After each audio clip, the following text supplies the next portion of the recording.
Hello everyone, कैसे हैं आप सब। तो आज हम कंटिन्यू कर रहे हैं सीबीएसई चैप्टर 4 हिस्ट्री का। तो ये सेकंड पार्ट है जिसमें हम बात करेंगे व्हाट बुक्स एंड ब्यूरियल, कुछ लोग इसको ब्यूरियल भी बोलते हैं, ब्यूरियल टेल अस। तो लास्ट क्लास में हम लोगों ने ये सब टॉपिक्स कवर कर लिए थे। आज हम बात करेंगे वर्ड्स टू डिस्क्राइब पीपल, कौन से शब्द यूज किए जाते थे लोगों को डिस्क्राइब करने के लिए, जैसे हम राजा बोलते हैं, महाराजा बोलते हैं, और पंडित जी बोलते हैं।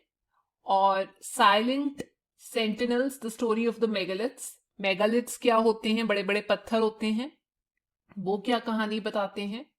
एंड ये बात करेंगे कि हमें मेगालिथ से कैसे पता चला कि उस टाइप की सोसाइटी में भी, वैदिक पीरियड में भी सोसाइटी में डिफरेंस थे। मतलब ऊंची बिरादरी के लोगों को अलग दफनाया जाता था, या आप ये कह सकते हो अमीर और गरीब लोगों को अलग अलग दफनाया जा सकता था, और जाता भी था। और कहाँ पर होते थे ज्यादा दफनाए हुए जगह, कैसे पता चलता था कि ये फैमिली जो है यहाँ पर सब लोगों को बरी किया गया था अलग अलग टाइम पे। तो चलिए स्टार्ट करते हैं वर्ड्स टू डिस्क्राइब पीपल।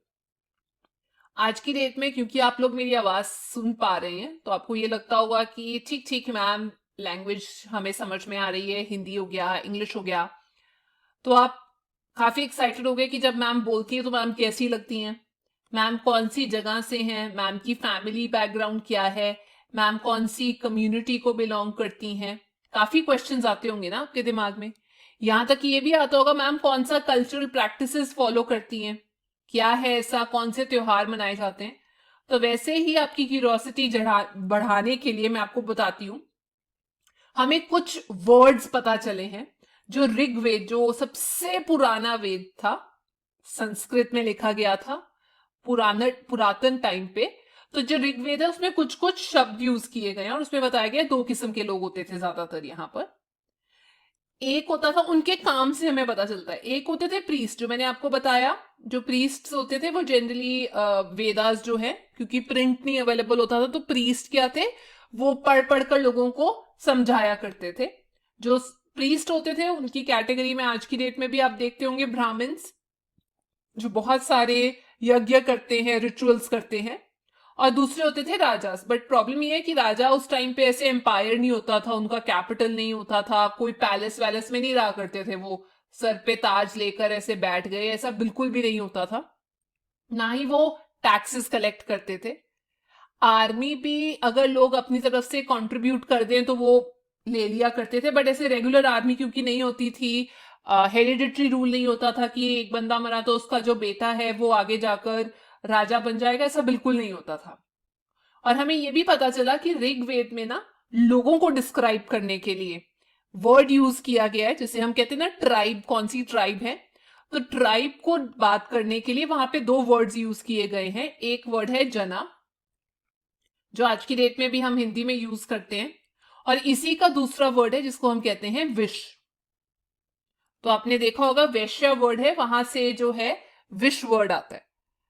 अब ये जना और विश क्या होते हैं? जना ऐसा होता है कि मीटिंग जैसे होती है, सभा वगैरह होती है ना, तो अपने ही लोगों की जब मीटिंग होती है उसके हम जना के भी अलग अलग नाम देते हैं।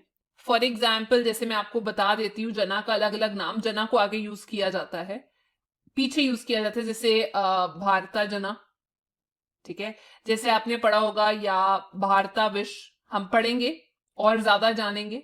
तो विश या जना को आगे आगे यूज किया, पीछे यूज किया जाता है डिफरेंट नाम के। पुरु जना, ठीक है, या यदु जना। तो बहुत सारे नाम हैं जो हमें देखने को मिलते हैं हिस्ट्री के अंदर, की किस तरीके से जो ट्राइब है उनके नाम दिए जाते हैं। तो आज की डेट में से हम बोलते हैं ना क्लैंस। तो जो ये लोग हैं ये अलग अलग जगह पे रहते थे, जैसे पुरुष जो हैं वो साबरमती रिवर के पास रहा करते थे, sorry Saraswati, not Sabarmati, Saraswati river के पास रहा करते थे। इसके बारे में हमने पढ़ा भी है, सरस्वती रिवर। और उसके बाद हमें ये भी पता चला कि कुछ लोग आए, जैसे इंडियंस को जनरली बोल देते हैं आर्यंस। इस टाइम पे आर्यंस आने स्टार्ट हो गए थे। तो वो जो आर्यंस थे उनके बिल्कुल ऑपोनेंट्स, ऑपोजिट ग्रुप, इनको बोला जाता है। ये लोग जो हैं अपने आप इनको एक डेजिग्नेट किया गया था, इन्होंने अपने आप को आर्यंस बोलना, शुद्ध रेस बोलना शुरू कर दिया था, जो बहुत देर बाद वैदिक पीरियड में आने स्टार्ट हो गए हिस्ट्री में। तो इनके बिल्कुल ऑपोजिट ग्रुप में होते थे एक ग्रुप जिसे हम कहते हैं दासास।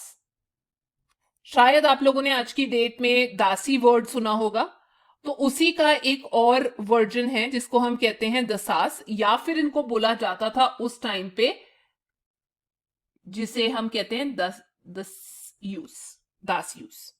ठीक है, तो हिस्ट्री में या तो आप दसास पढ़ेंगे या फिर आप पढ़ेंगे दसयूस। अब मैं आपको बताती हूँ दसास का मतलब या दसयूस का मतलब क्या होता है। जो दसास होते थे उनको बेसिकली हम बोलते थे भगवान के भगत। ठीक है, लोग जो थे ये अपने आप को डिवोटी बोलते थे, मतलब हम ये बोलते थे इन लोगों को सर्वेंट ऑफ गॉड। बट ये प्रॉब्लम है, हालांकि इनको हम सर्वेंट ऑफ गॉड बोलते थे, बट इनको कभी भी अलाउड नहीं होता था सेक्रीफाइसेस परफॉर्म करने, पूजा पाठ करना। धीरे धीरे कर कर इनका जो नाम है वो चेंज होना स्टार्ट हो गया। दसास की जगह हमने इन लोगों को दासी बोलना स्टार्ट कर दिया। तो राजा जब भी दूसरी जगह जाते थे, कभी लैंड अपने कंट्रोल में करते थे, कभी वाटर अपने एरिया में करते थे, वैसे ही लोगों को भी कंट्रोल करते थे, मतलब स्लेव्स बना लेते थे। तो वॉर के बाद वो उनको अपनी प्रॉपर्टी बना लेते थे। तो ये जो दसास है, जो दासीज है, ये जब लोग कैप्चर करने स्टार्ट हो गए तो इनको हम स्लेव्स बोलना स्टार्ट कर दिया, स्लेव कल्चर स्टार्ट हो गया। तो जब हम ये सब कुछ पढ़ रहे हैं ऋग्वेदास में, तो उस टाइम पे इंडिया के इस हिस्सों में, नॉर्थ वेस्ट में काफी और चीजें हो रही थी। मैंने आपको बताया था कि हम पढ़ेंगे कि हमें बड़े बड़े पत्थरों से कैसे पता चलता है कि लोग कैसे रहा करते थे। तो हम पढ़ेंगे अब जो सेंटिनल्स हैं उनके बारे में। तो मैं आपको दिखा देती हूँ कि ये बड़े बड़े पत्थर जिनको हम मेगा रॉक्स बोलते हैं या मेगालिथ्स बोलते हैं, वो कैसे लगते हैं। ये देखिए ऐसे करके। ठीक है, सो ये जो थे बड़े बड़े पत्थर थे, एक स्टैच्यू पे एक बंदे को बना दिया। तो ये जो बड़ा बड़ा स्ट्रक्चर है इनको हम कहते हैं मेगालिथ्स। पत्थर, लिथ मतलब मैंने आपको बताया था पहले भी, इसका मतलब होता है पत्थर। तो ये बड़े बड़े स्टोन्स का यूज करना स्टार्ट कर दिया, स्पेशली जब लोगों को दफनाया जाता था उसके आसपास इनको हम देखते हैं, पाए जाते हैं। और ये ना यूज उन्होंने अराउंड 3000 साल पहले ही स्टार्ट कर दिया था। आज की डेट में भी आप इसको इंडिया के कई हिस्सों में देख सकते हैं, ये मेगालिथ्स का यूज किया जाता है। कश्मीर में भी यूज किए जाते हैं, ये इंडिया के डेक्कन में भी यूज किए जाते हैं यहाँ पर, और इवन नॉर्थ ईस्ट में भी यूज किए जाते हैं। तो ये जो स्ट्रक्चर्स है ना मेगालिथ्स, ये सिर्फ और सिर्फ सरफेस पे नहीं देखे जाते थे मेगालिथ्स। कुछ मेगालिथ्स जो हैं उनको जब बॉडी को दफनाया जाता है तो ऐसे स्ट्रक्चर में बना दिया जाता है जहां पर आसपास पत्थर हो एक तरीके के, जो उन लोगों को बता सके कि ये हमारी फैमिली को बिलोंग करता है। तो ये जो है आर्कियोलॉजिस्ट ने ऐसे सर्कल में बहुत सारे बड़े बड़े पत्थर पाए और उसके ऊपर छोटा सा एक होल क्रिएट किया जाता था जिसको हम पोर्ट होल बोलते हैं। इस स्ट्रक्चर को हम सिस्ट बोलते हैं, और ये जो आसपास पत्थर खड़े किए गए हैं इनको हम पोर्ट होल्स बोलते हैं, पोर्ट होल्स। तो होता क्या था कि अगर किसी को दफना दिया है तो एक तरीके का ये इंडिकेटर मालूम होता था कि यहां से ऐसे करके अगर डिजाइन है तो ये हमारी फैमिली को बिलोंग करता है। तो बाद में जैसे जैसे डेथ्स होती थी, अगर फैमिली मेंबर्स को इकट्ठे दफनाना होता था तो यहीं पे इसके थ्रू दफना दिया जाता था। तो जब आर्कियोलॉजिस्ट ने ये सब कुछ पढ़ना स्टार्ट किया, जो डेड बॉडीज थी और जो ये साइट्स थी इनको पढ़ना स्टार्ट किया, तो उनको बड़ा अलग अलग सा चीजें मिलनी स्टार्ट हुई।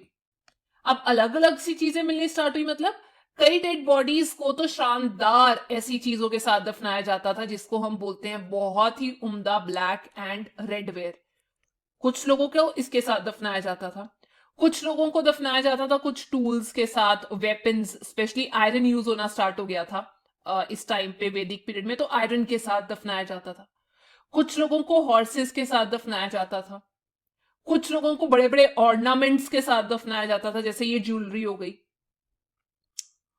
जो आयरन होती थी ना उससे जनरली एक्स वगैरह या ऐसे कुछ टूल्स यूज किए जाते थे ताकि लोग आगे भी उसको यूज कर सके। तो अब हम आर्कियोलॉजिस्ट जब पढ़ना स्टार्ट किए तो उनको पता चला यार ये तो जो दफनाया जा रहा है वो तो अलग अलग जगह पे अलग अलग तरीके से दफनाया जा रहा है। एक उनको बॉडी मिली इंडिया के नक्शे पे जहां पर लोगों को ऑर्नामेंट्स के साथ भी दबाया गया, बैंगल्स भी डाल दी गई, और इवन ये जो शेल्स है जिनको हम कोंच शेल्स बोलते हैं, इनके साथ भी दफनाया गया। और एक जगह पर किसी बंदे को दफनाया गया तो सिर्फ पॉट के साथ दफनाया गया। फिर पता चला कि यहां पर हमने ऑब्जर्व किया कि डिफरेंस है भाई स्टेटस का। स्टेटस में बहुत ज्यादा डिफरेंस है। अमीर लोगों को अलग तरीके से दफनाया जाता है और गरीब लोगों को अलग तरीके से। जो मेगालिथ्स हैं, यहां पे जो मैंने आपको बताया, जो मेगालिथ्स हैं उनके अंदर एक से ज्यादा बॉडीज भी दफनाई गई, और वहां पर पोर्ट होल्स क्रिएट कर दिए गए ताकि बाद में आकर ये जो पोर्ट होल्स हैं या जो ये जो स्ट्रक्चर्स हैं, ये एक तरीके से साइन पोस्ट का काम करें, और बाद में जब फैमिली के मेंबर्स को अगर इकट्ठा दफनाना है तो उनको यहां पर दफना दिया जाए। है ना बड़ी उम्दा बात। अब मैं आपको बताती हूं एक स्पेशल लोकेशन। शायद आप लोगों ने पहले भी इस लोकेशन को पढ़ा होगा मैप के अंदर, बट मैं आपको चाहती हूं, ये देखिए, ये मैप है हमारा, और इसमें आपको रीसेंट साइट मिलेगी जिसे हम कहते हैं ईमान गांव।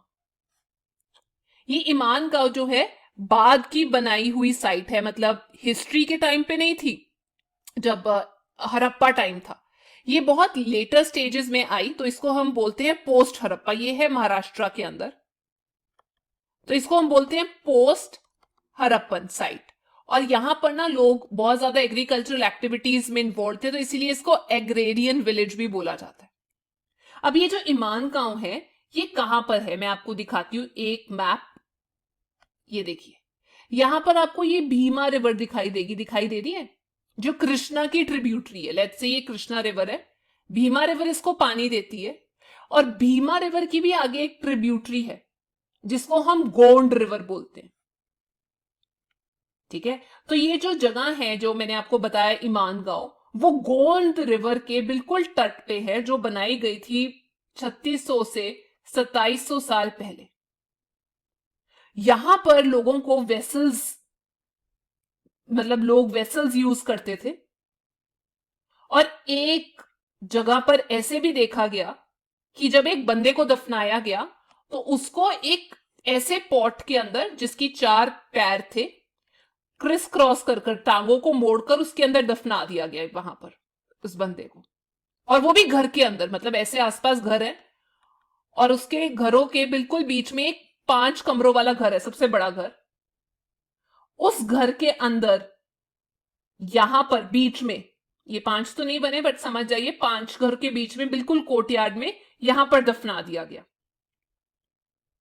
तो इन घरों के अंदर, हर घर के अंदर एक ग्रेनरी होती थी जहां पर सारा सामान स्टोर किया जाता था खाने पीने का। तो क्योंकि आर्कियोलॉजिस्ट को वो खाने पीने का सामान भी मिला, बोन्स भी मिली डिफरेंट एनिमल्स की जो कटी हुई थी, तो उनको पता चला कि यहां पर लोग जो हैं वीट भी ग्रो कर लेते थे, उसके सीड्स भी मिले, बार्ले के भी मिले, राइस के भी मिले, पल्सेस भी मिली उनको, मिलेट्स भी मिले, पीस भी मिले, बहुत सारी चीजें खाने की मिली। कट मार्क्स मिले, जिसकी वजह से पता चलता था एनिमल्स को यूज करते हैं। बहुत तरीके की कैटल, बफलो भी यूज की गई उन लोगों ने, गोट मिली, शीप मिली, बर्ड्स मिले, और इसके अलावा फ्रूट्स भी खाते थे, बहुत तरीके की बेरीज खाते थे वो लोग। जी हाँ, तो ये एक बहुत इंटरेस्टिंग चीज है, जैसे बेर हो गई, आंवला हो गया, और जामुन या डेट्स भी खाते थे वो लोग। तो इससे हमारा खत्म होता है ईमान गांव का भी सफर, जिसमें हमें बहुत इंपॉर्टेंट चीजें मिली पता करने को। और ईमान गांव में मैं आपको बताऊं, लोगों को कई बार घर के अंदर भी दफनाया जाता था, बट हेड हमेशा उनका कौन सी डायरेक्शन में होता था, नॉर्थ में। तो अगर आप लोगों को सेशन पसंद आया, प्लीज हिट लाइक बटन और सब्सक्राइब कीजिए और कमेंट छोड़िए। Thank you.